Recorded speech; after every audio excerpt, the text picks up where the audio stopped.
जम्मू कश्मीर में अगर हालात को दुरुस्त करना है, हमेशा के लिए यहाँ आपको अमन कायम करना है, तो हमें जो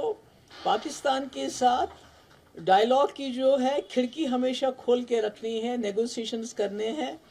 उसके बगैर कोई चारा ही नहीं है। वाजपेयी जी सेड कि आप अपने दोस्त बदल सकते हैं, हमसाया नहीं बदल सकते हैं। तो ये अच्छी बात है कि अगर आरएसएस के जनरल सेक्रेटरी ने ये बात कही है कि हमें पाकिस्तान के साथ बातचीत करनी चाहिए, इसके बगैर कोई चारा भी नहीं है।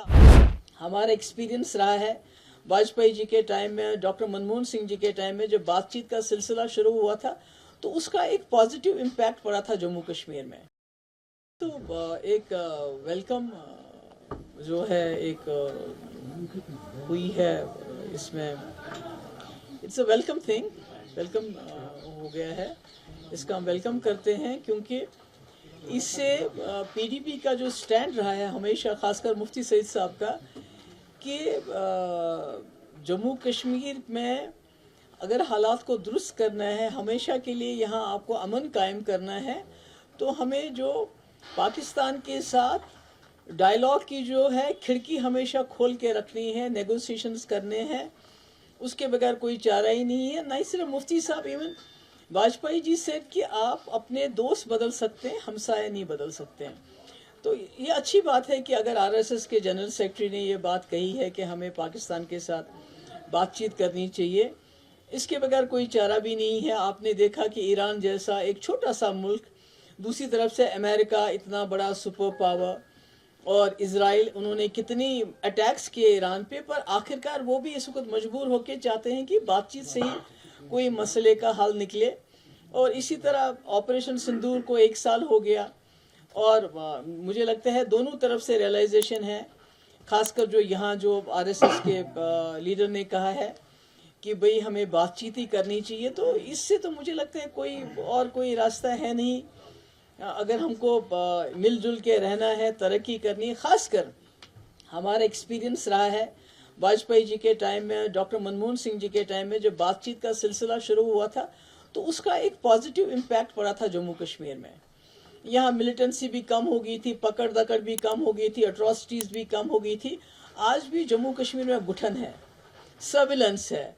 मुलाजमों को, खासकर जो कश्मीरी मुसलमान हैं, उनको नौकरियों से बरतरफ किया जाता है एंटी नेशनल के नाम पे, मकान बुलडोज किए गए एंटी नेशनल के नाम पे। हमारे इंस्टीट्यूशंस, अभी सिराजुल उलूम लेटेस्ट मिसाल है, हमारे स्कूल्स, उनको they are being shut down in the name of कि जी anti national, there is something anti national about it. बहुत सी, और अब तो लेटेस्ट है कि चलिए ड्रग पेडलर को आप पकड़िए, उसको आप जेल में डाल दीजिए, मगर आप उनके घरों को भी आप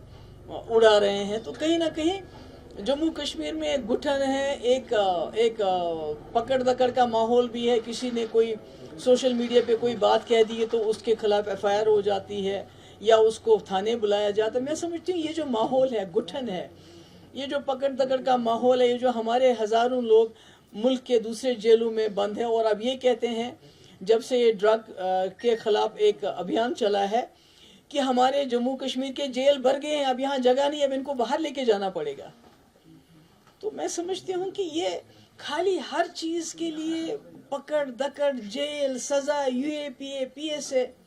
इसके बगैर कुछ रखा ही नहीं है। तो मुझे उम्मीद है अगर दोनों मुल्कों के बीच में बातचीत होती, जो कि मैंने सुना अभी कुछ दिन पहले रिपोर्ट्स भी आई थी कि 2-3 महीने से